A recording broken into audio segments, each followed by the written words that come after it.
बिस्मिल्लाहिर्रहमानिर्रहीम अस्सलाम वालेकुम बेटा, hope you all are doing great.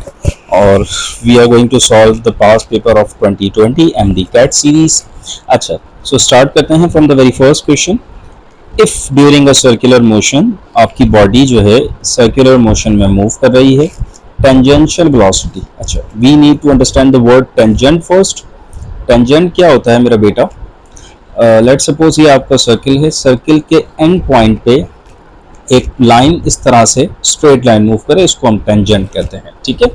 और जो हमारी वेलोसिटी होती है उसको टेंजेंशियल वेलोसिटी इसलिए भी कहते हैं क्योंकि अगर वो सर्किल में मूव करना छोड़ दे तो it will move in a straight line, tangent की डायरेक्शन में मूव करेगी, that's why we call it a tangential velocity. अच्छा, सेंट्रीपिटल फोर्स का जो फॉर्मूला होता है, वेरी फेमस फॉर्मूला, mv²/r। अब ये जो v है मेरा बेटा, it is basically tangential velocity. तो आपसे कह रहा है कि अगर टेंजेंशियल वेलोसिटी क्या हो जाती है, डबल हो जाती है, तो सेंट्रीपिटल फोर्स के साथ क्या होगा? तो अगर आप गौर करें कि इस पर्टिकुलर सिनेरियो में मास और रेडियस कांस्टेंट है, तो हम कह सकते हैं कि tangential velocity is directly proportional to the v square, sorry centripetal force is directly proportional to the tangential velocity square। तो कह रहा है कि यार आपकी tangential velocity डबल हो जाए तो it will become 2v, और 2v का स्क्वायर क्या हो जाएगा? 2 का square is 4। So what does it means कि आपकी जो फोर्स है इट बिकम्स 4 टाइम्स, ओके, क्योंकि स्क्वायर टाइम्स डायरेक्टली प्रोपोर्शनल है। Hope you understand this. Second question, under what condition an object will have zero displacement but non zero distance. Okay, देखिए बेटा, यहां पर भी सर्कुलर मोशन पड़ते हैं। आप एक सर्किल में मूव करते हैं फ्रॉम पॉइंट ए और पूरा सर्किल मूव करके आते हैं और वापस एंड करते हैं, तो डिस्प्लेसमेंट तो जीरो हो जाएगी। क्यों? क्योंकि displacement definition is shortest distance between 2 points, but distance तो कवर हुआ है, it is the length of the path. तो कौन से कंडीशन में सर्कुलर मोशन में जब बॉडी होती है तो डिस्प्लेसमेंट जीरो होता है, डिस्टेंस नॉन जीरो होता है। अच्छा, सर्कुलर मोशन भी जब जब पूरा सर्किल मुकम्मल करे, जब पूरा चक्कर मुकम्मल करे, पूरा राउंड हो। ऐसा नहीं है कि आपसे कहा जाएगा कि हाफ अ सर्किल में बॉडी ए पॉइंट से बी पॉइंट मूव करी, तो डिस्प्लेसमेंट तो ये है ना, which is the radius of the body, sorry diameter not the radius. तो hope you understand this concepts आपने अच्छे करने हैं। Which of the following properties is not exhibit by the longitudinal waves? Polarization. देखिए, एक चीज को नोटिस करें पास्ट पेपर सीरीज में कि बहुत सारे क्वेश्चंस रिपीट हो रहे हैं, तो it is very important for you to do the past papers at least for last 10 years। Okay, the speed, ये क्वेश्चन भी रिपीट हुआ है। The speed of sound in air is 332 which is v0, मतलब 0 degree पे इतनी speed होती है। 22 degree Celsius पे कितनी स्पीड होगी? देखिए बेटा, फॉर्मूला हमारे पास है विच इज 332 प्लस 0.61 टी, मतलब कि हर डिग्री टेम्परेचर इंक्रीज होने पे 0.61 मीटर पर सेकंड स्पीड आपकी इंक्रीज होगी। You need to remember this, ठीक है। तो यहाँ देखें 0.6261, सॉरी, टेम्परेचर इज 22। अच्छा, अगर मैं इसको अप्रॉक्सीमेटली देखूं 13.4 13.5 मल्टीप्लीकेशन में होगा। अच्छा, मुझे कैसे पता है? क्योंकि देखो 0.61 को अगर मैं 10 से कर दूं तो ये 6.1 हो जाएगा। अगेन 0.61 को 10 से मल्टीप्लाई कर दूं तो अगेन 6.1 हो जाएगा, और 0.61 को मैं 2 से मल्टीप्लाई कर दूं तो it will become 1.22 I guess. Yes, इन सबको प्लस कर दो तो it will become 13.42। It is that much easy. तो 13.42 प्लस 332, इन दोनों को प्लस कर देंगे, 13.42 332, देखें 345.42 इज द स्पीड। क्लोजेस्ट कौन सी है बेटा? ये है। So this is going to be the answer. So that's how you do the maths. Let us move towards the next question. Astronomers calculate the speed of distant stars and galaxies using which of the following phenomena? हमने last, देखिए ये भी repeat हो रहा है question, Doppler effect. Okay, हम अपनी vehicle की स्पीड्स भी जो आपके ट्रैफिक वार्डन्स चेक करते हैं यूजिंग द डॉपलर इफेक्ट। अच्छा, ये क्वेश्चन बड़ा मज़ेदार है क्योंकि ये मैट्रिक क्लास की प्रॉब्लम है।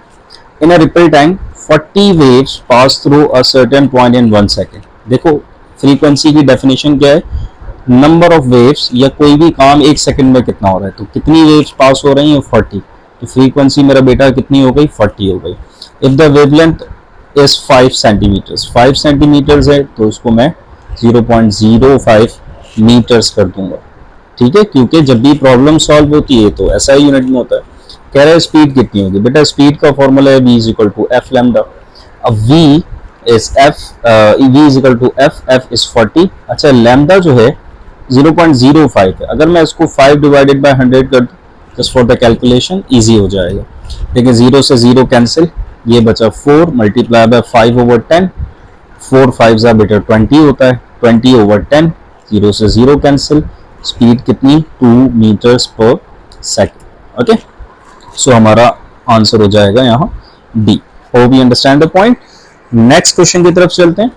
इन which process the entire of heat supplied to the gas is converted into the internal energy of the gas। देखें फर्स्ट लॉ ऑफ थर्मोडायनेमिक्स की एप्लीकेशंस हैं ये।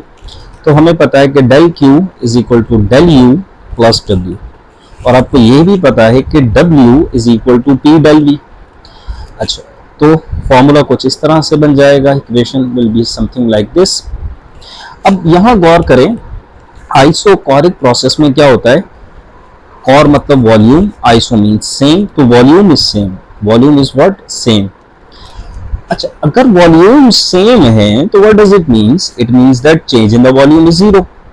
और अगर change in the volume zero है तो क्या होगा, तो ये होगा कि आप जितनी भी एनर्जी सप्लाई कर रहे हैं सिस्टम को, that all and all energy is going to just increase the internal energy of the system, क्योंकि वर्क डन तो हो ही नहीं रहा क्योंकि वॉल्यूम आपका कांस्टेंट है। Hope you understand the point. तो ये कब होता है बेटा, आइसोकोरिक प्रोसेस में होता है, and this is the maths of it. Okay, the internal energy of a system during an isothermal process.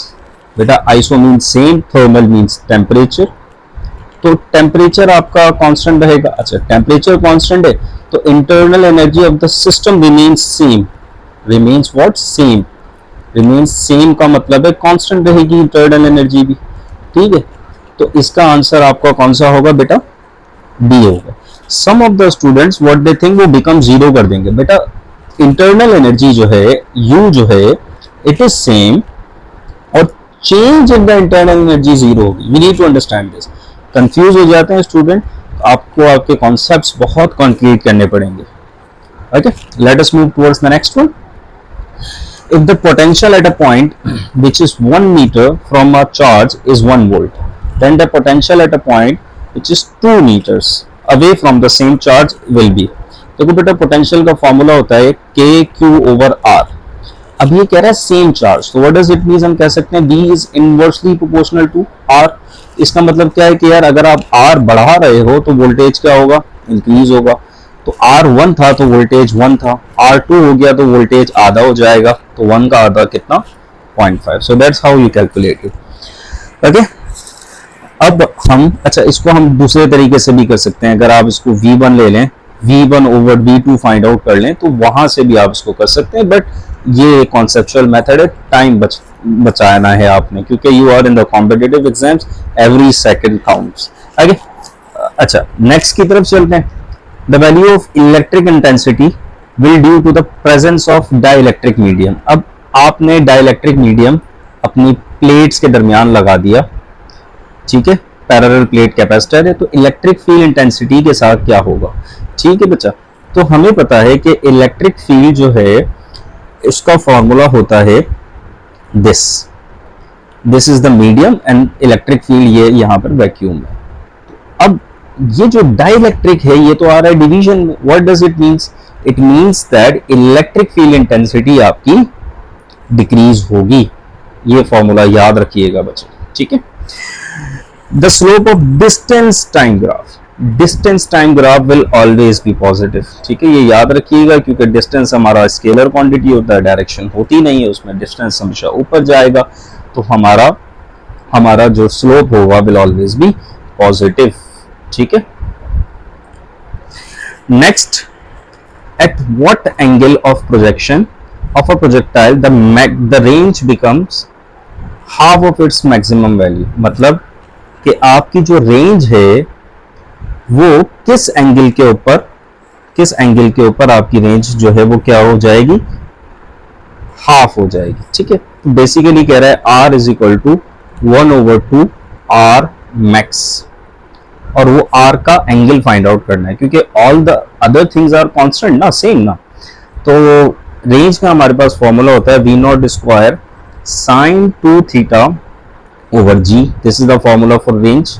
1/2 condition का है, आर मैक्स, देखो आर मैक्स का फॉर्मूला है V naught square over G, क्योंकि sine 2 theta is equal to 1 होता है। ठीक है, तो मैक्सिमम रेंज का फॉर्मूला ही आपने ये याद रख लेना है कि 1/2 वी नॉट स्क्वायर ओवर जी। ठीक, अच्छा अब आप यहां देखें वी नॉट स्क्वायर से वी नॉट स्क्वायर में कैंसिल कर देता हूं, जी से मैं जी कैंसिल कर देता हूं, तो मेरे पास बचा क्या, 1/sin 2 theta is equal to 1/2। अच्छा अगर मैं साइन को उस तरफ ले जाऊं तो it will become 2 theta is equal to sine inverse 1/2 या 0.5। साइन इनवर्स 0.5 जो है 30 डिग्री का होता है, सही, मतलब कि अगर आप sine 30 degree is equal to 0.5, you can write something like this, so theta will be equal to 30 divided by 2, तो theta will be equal to what, 15। तो इस एंगल के ऊपर आपकी जो रेंज है बेटा वो आधी हो जाएगी इन द सिमिलर कंडीशन। ठीक है, सिमिलर कंडीशन का मतलब ये है कि आपने क्या किया, 45 डिग्री के ऊपर आपने अपनी प्रोजेक्शन की, आपकी बॉडी ने मैक्सिमम हाइट अचीव की। अब आपने क्या किया, 15 डिग्री के ऊपर कर दिया, provided all the conditions are same. कौन कौन सी, आपने सेम सिनेरियो में आप एक्सपेरिमेंट कर रहे हैं और आपने जो स्पीड ऑफ द बॉल है वो भी सेम रखी है। Late us move towards the next one. If you drop an object, एक ऑब्जेक्ट को आप ड्रॉप करते हैं ऊपर से, आसमान से आप किसी बिल्डिंग के ऊपर है, इट्स इनिशियल स्पीड इज 0, तो आपकी initial velocity 0। How far will it fall in time t? अच्छा हाउ फार मतलब उसकी डिस्प्लेसमेंट कितनी होगी। अच्छा डिस्प्लेसमेंट की बात हो रही है, will just apply the second equation of motion and यहां पर एक्सेलरेशन की जगह g आएगा क्योंकि जो हमारा मोशन हो रहा है वो वर्टिकल में हो रहा है, तो एक्सेलरेशन की जगह acceleration due to gravity which is 9.81। Okay, initial speed is 0 multiply by the time 1/2 फॉर्मूले का, g की जगह मैंने लिखा 9.8, यहां आ गया t square. 0 multiply bye t would be 0। अब देखो 1 मल्टीप्लाई बाय 9.8 विल बी 9.8/2 और ये t स्क्वायर। देखो बेटा 9.8 divided by 2 would be 4.9 और 0 plus 4.9 t square would be 4.9 t square. So this is going to be the formula बेटा, हमने drive किया है, तो what will be the right answer? It's B. Okay. अच्छा ये बड़ा मजेदार क्वेश्चन है। The Newton second is a unit of force is equal to change in the momentum with respect to time. अच्छा टाइम यहाँ ले जाएंगे, multiply force multiply by time is equal to change in the momentum. अच्छा इसको impulse भी कहते हैं, तो फोर्स का unit newton and second is equal to change in the momentum. अब देखो बेटा इसमें आंसर बी भी करेक्ट है और सी भी करेक्ट है। मोस्ट ऑफ द टाइम आपके अगर इस तरह के क्वेश्चन आ जाते हैं तो दोनों ऑप्शंस करेक्ट माने जाते हैं, आपको दोनों के नंबर्स मिल जाते हैं। ठीक है, लेकिन और समटाइम्स क्या होता है तीसरा ऑप्शन भी दिया जाएगा, लेट सपोज पावर की जगह दिया जाएगा both impulse and momentum, so it will be something like this. Let us move towards the next question. 15 एक 1.57 हाइटेड वेट लिफ्टर, एक आदमी है जिसकी जो हाइट है वो इतनी है, weight with a mass of 50 kg, उसका जो वजन है वो 50 kg है। ठीक है, from the surface to the height of 0.5 metre above his head, मतलब कि ये तो उसकी हाइट है लेट सपोज 1.5 और उसके ऊपर इतनी हाइट पर वो उठाता है बच्ची 0.5 मीटर, ये उसकी हाइट है 1.75 मीटर, तो टोटल हाइट उसने एक वेट को कितना ऊपर लेके गया है, वो लेकर गया है 50 kg मास को 2.25 मीटर्स। ठीक है, तो हाइट कितनी लेके गया 2.25 मीटर्स और g की वैल्यू हमने ले ली 10 मीटर पर सेकंड स्क्वायर। तो कह रहे हैं इसको कितना काम किया होगा इसके, तो हमें पता है कि यहाँ पर जो काम किया होगा विच इज mgh। तो आप कहेंगे सर mgh क्यों ले रहे हैं भाई, क्योंकि देखो वर्क टर्न का जो फॉर्मूला है which is force into displacement. ठीक है, अच्छा, अब फोर्स जो है it is going to be the equal to the weight which is mg, और जो डिस्प्लेसमेंट कवर हुआ है वो वर्टिकल हुआ है तो h, तो इसीलिए जो वेट सॉरी जो वर्क डन होगा विच इज mgh। अच्छा देखो m जो है वो 50 है, g इज लाइक 10 और h इज 2.25। अब आप में से बच्चे कहेंगे कि sir we don't have the calculator. ठीक है भाई, कैलकुलेटर नहीं है, विदाउट कैलकुलेटर करते हैं। तो 5 मल्टीप्लाई बाय 10 वुड बी 500। अब 2.25 है, तो अगर मैं 500 को 2 से मल्टीप्लाई कर दूं तो इट वुड बी 1000, सही है। और वापस 500 को 0.25 से कर दो। 0.25 का मतलब है आपको सबको पता होगा 1/4, तो 500 divided by 4 it would be what 125। तो 1000 और 125 कितना हो जाएगा, 1000 और 125 it would be 1125 joules. The answer would be D. देखो बेटा मैथमेटिकल कैलकुलेशंस बहुत इजी होती है, आपने सिर्फ काम रहना है और सोचना है कि विदाउट द कैलकुलेटर कैसे हो सकता है। और उसका आसान सा हल यही कि whenever you are doing the practice, जब भी आप प्रैक्टिस करें तो कैलकुलेटर को साइड में रखते हैं एंड ट्राई करें कि विदाउट द कैलकुलेटर मैंने सारी कैलकुलेशंस करनी है। ठीक है, hope you understand the point. Next question, what is the speed of 2 kg metallic Bob at mean position of the simple pendulum when released from its extreme position। देखो बेटा आपके पास ये पेंडुलम है, ये इसकी मीन पोजीशन है और ये उसकी एक्सट्रीम पोजीशन। अच्छा देखो जो total energy at the extreme positions होती है वो पोटेंशियल एनर्जी होती है, क्योंकि काइनेटिक एनर्जी तो जीरो होती है एक्सट्रीम पोजीशन में। क्यों जीरो? क्योंकि वेलोसिटी जीरो होती है, ये याद रखिएगा। और मीन पोजीशन पे काइनेटिक एनर्जी ही टोटल एनर्जी होती है, क्योंकि पोटेंशियल एनर्जी जीरो होती है। और अगर मैं ये वाला पॉइंट लूं कि भाई इस पॉइंट पे बॉडी के पास जो टोटल एनर्जी होगी वो काइनेटिक भी होगी और पोटेंशियल भी होगी। ठीक है, अच्छा अब ये एक आइडियल सिस्टम है, तो जितनी काइनेटिक एनर्जी मेरा बेटा उतनी ही पोटेंशियल एनर्जी। अच्छा काइनेटिक एनर्जी का फॉर्मूला क्या, हाफ mv²। पोटेंशियल एनर्जी का फॉर्मूला क्या, mgh। m से m कैंसिल कर दें, 2 वहां ले जाएं, v² is equal to 2gh। Take square on both side, तो ये cancel, v is equal to 2gh square root. ये हमारे पास फॉर्मूला आ गया to find the velocity at any point. तो अब 2 हाइट g कितना है 10, हाइट कितनी है 0.5 which is 1/2।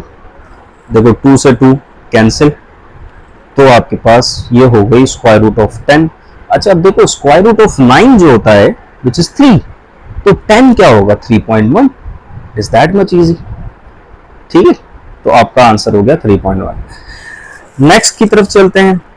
When the speed of your car is half, अगर आपकी स्पीड जो है वो हाफ हो जाती है, by what factor does its kinetic energy decreases? भाई सिंपल सा लॉजिक, काइनेटिक एनर्जी का फॉर्मूला है हाफ mv²। तो मुझे पता है कि kinetic energy is directly proportional to the v²। मतलब कि अगर ये 1/2v है तो उसका स्क्वायर हो जाएगा 1/4। तो काइनेटिक एनर्जी कितने टाइम्स डिक्रीज होगी, 1/4 times, so which is going to be this answer. Okay next की तरफ चलते हैं। One of the following force is non conservative force. ये तो हमें पता है non conservative force frictional force होती है। ठीक है, अच्छा ये बड़ा मजेदार क्वेश्चन है, थोड़ा सा टाइम कंज्यूमिंग है लेकिन you can do it. The earth rotates on its axis once a day. हमारा 24 आवर्स लेता है अर्थ पूरे अपने एक्सिस पूरा दिन मुकम्मल करने में। Suppose by doom process the earth contracts so that its radius is only half as large as at present. मतलब जो नया रेडियस है वो आधा हो जाता है पुराने रेडियस के। तो अर्थ की जो रोटेशन स्पीड है, कितने टाइम में रोटेशन स्पीड बढ़ जाएगी, लेकिन अर्थ अपना पूरा दिन जो है पहले 24 घंटे में मुकम्मल करता था, अब कितने घंटे में करेगा। तो बेटा हमें पता है कि law of conservation of angular momentum कहता है I1 ω1 will be equal to I2 ω2। भाई अगर कॉन्ट्रैक्ट हुआ है तो मोमेंटम तो सेम रहेगा, एंगुलर मोमेंटम तो सेम रहेगा। अच्छा ये याद रखना है। लेट अस मूव आगे। अब हमें पता है कि जो इनर्शिया होता है, moment of inertia of a sphere, क्योंकि अर्थ को हम कंसीडर कर रहे हैं एक स्फीयर, उसका मोमेंट ऑफ इनर्शिया होता है mr²।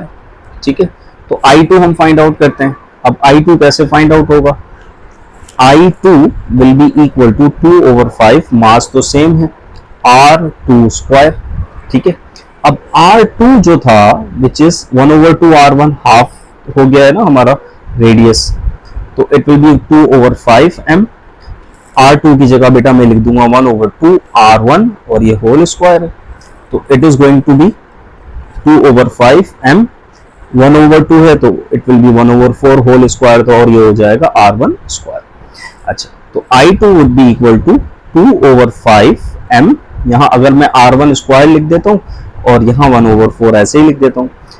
अब आप ये गौर करें, 2/5m R1 square, this is the moment of inertia which is I1, तो I2 हमारे पास हो जाएगा, the new moment of inertia would be I1 divided by 1/4, तो आप इसको कह दें I2 would be I1 divided by the 4, ठीक है।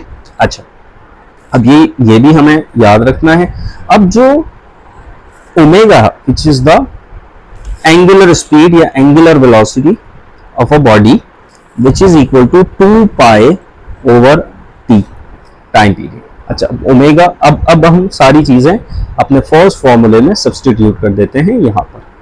तो I1 ओमेगा 1, I1 अपनी जगह, ओमेगा 1 की जगह 2 पाई ओवर T1।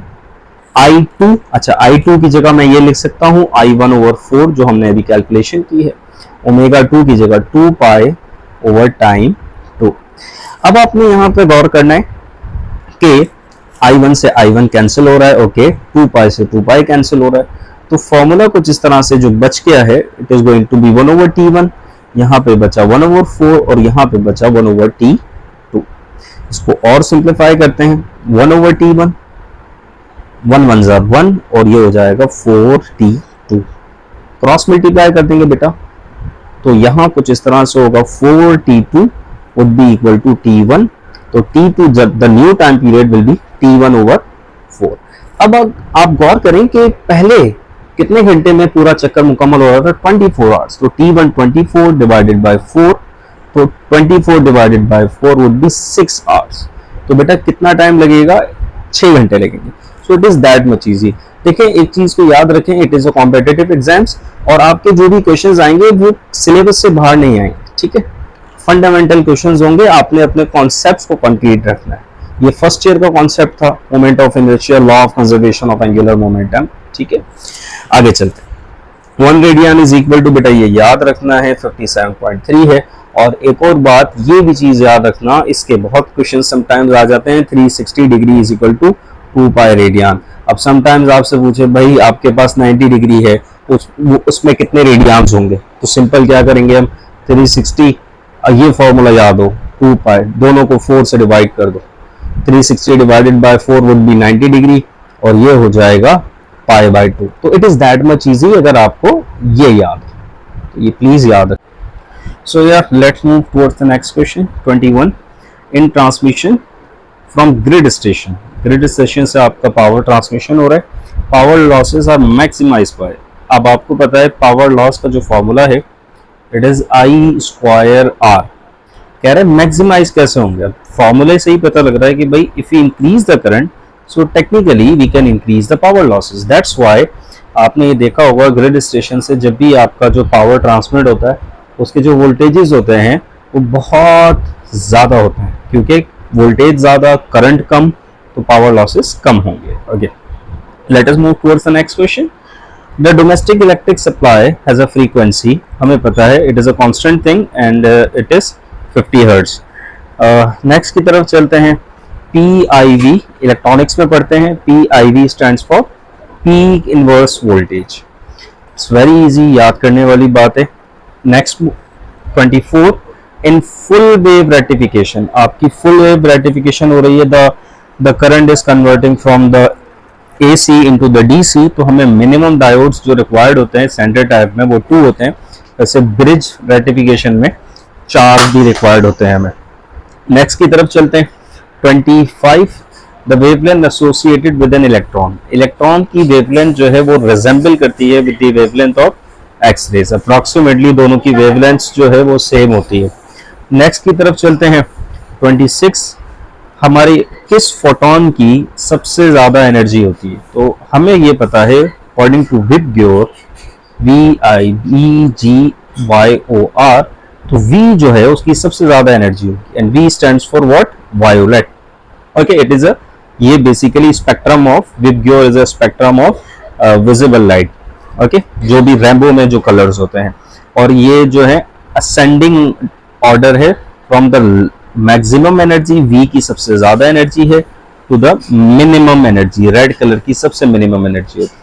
और इसी तरह वेवलेंथ की बात करें, रेड कलर की जो वेवलेंथ है वो सबसे ज्यादा होती है, और वायलेट कलर की जो वेवलेंथ है वो सबसे कम होती है. तो ये याद रखिएगा.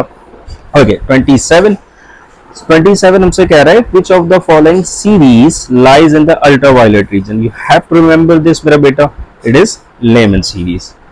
Okay, 28, the main difference between X rays and gamma rays is origin. क्योंकि बेसिकली इनके जो वेवलेंथ्स और फ्रीक्वेंसी की जो रेंजेस है ना वो ओवरलैप करती हैं.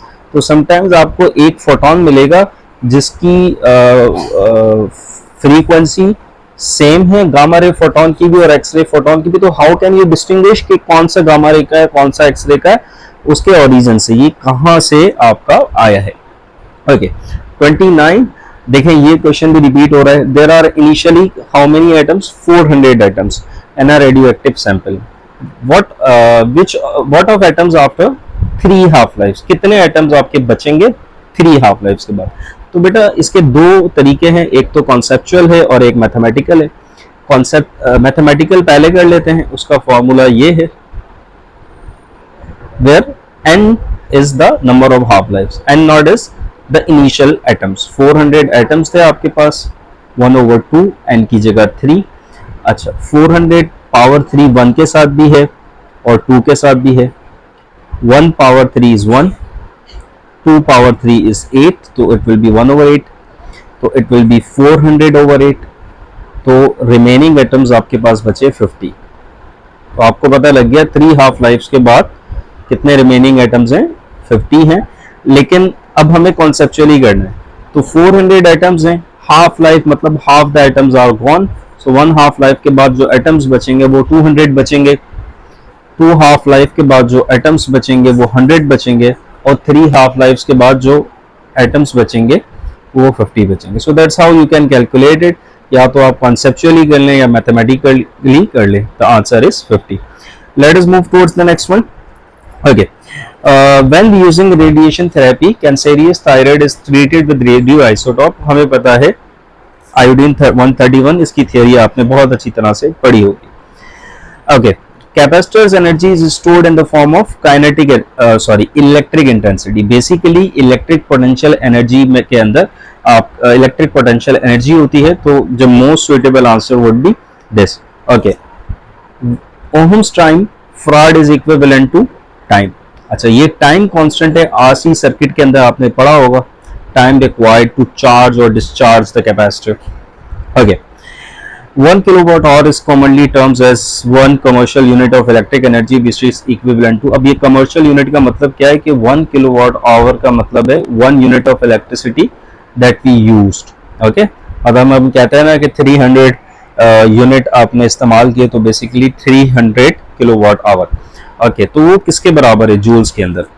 तो इसको कैलकुलेट कर लेते हैं. 1 किलोवाट आवर, किलो का मतलब होता है बेटा 1000, वॉट की जगह वॉट, और 1 आवर में 3600 सेकंड्स होते हैं. सिंपली मल्टीप्लाई कर लेंगे. 1000 मल्टीप्लाई बाय 1 वुड बी 1000.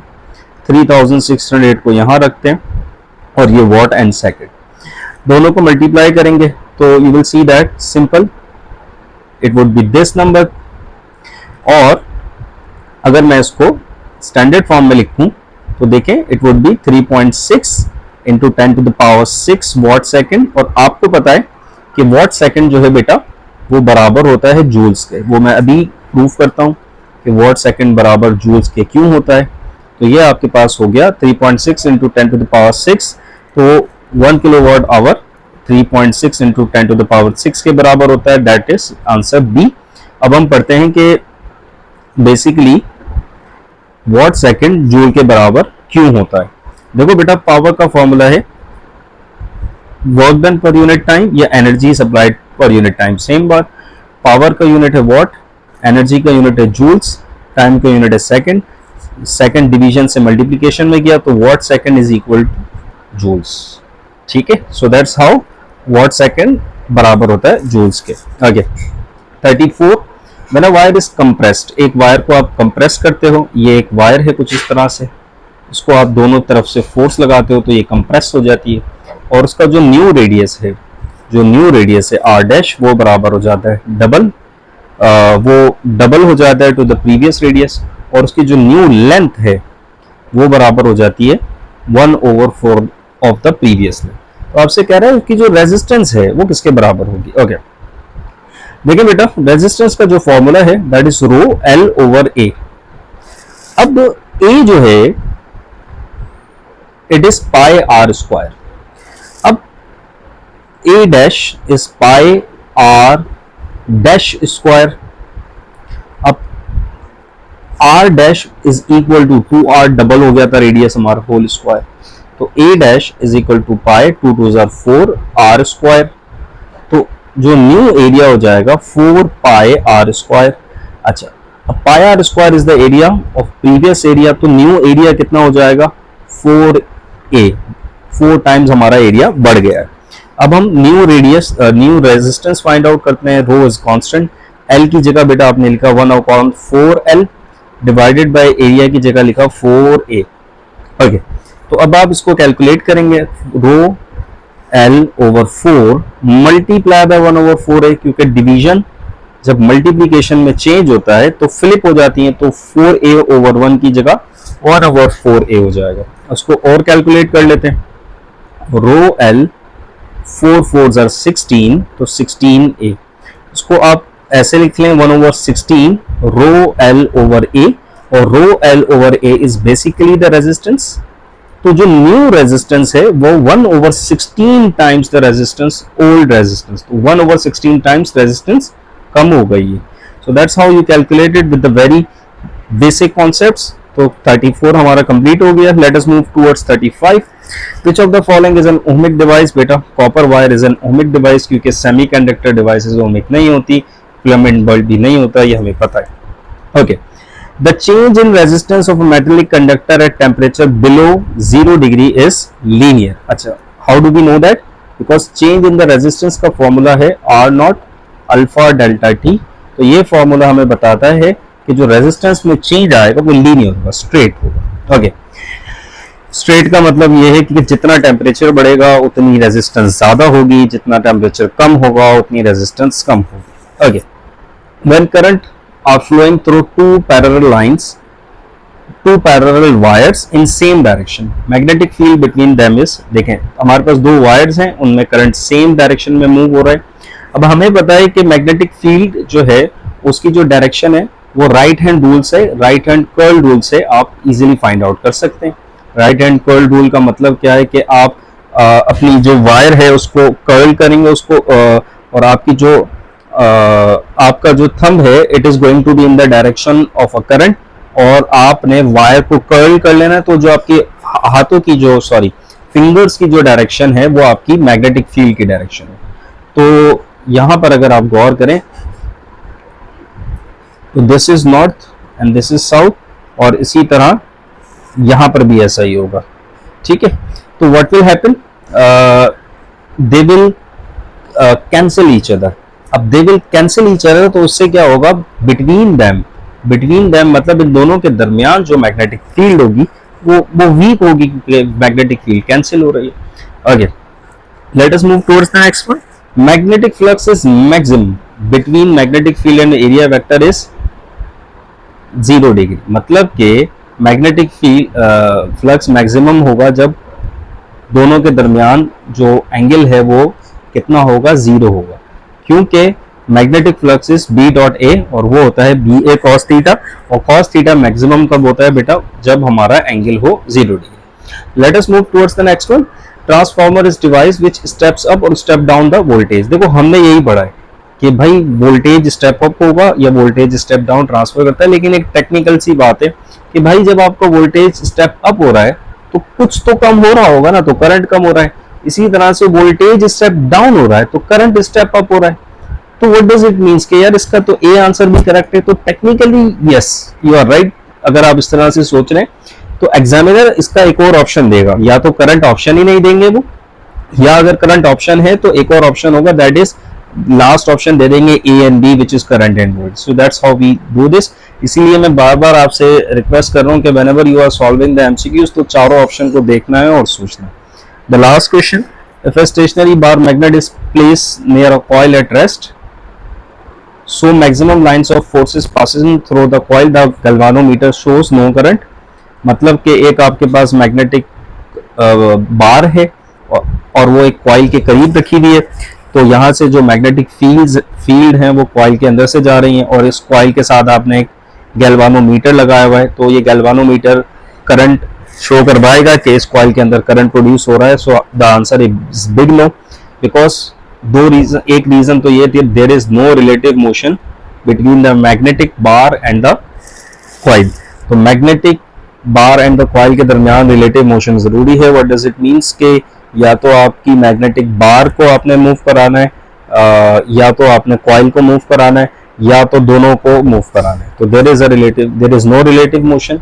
और दूसरा, according to Faraday's law, flux में चेंज आना जरूरी है. यहाँ देखिए फ्लक्स में चेंज ही नहीं आ रहा, same number of lines are passing.